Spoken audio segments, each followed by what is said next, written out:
Hello friends, in this video I'm going to show you how to run command as an administrator. So there are some easy way to run command as an administrator. Click on start, then type cmd. Now you can run as administrator by left click here.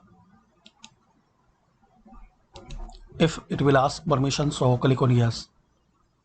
And another way, again click on start, then type cmd.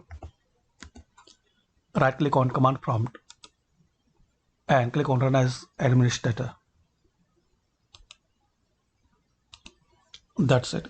So hopefully guys you like this video. By this brief and quick video we can know how to run command as an administrator in Windows 10. Thanks for watching this video.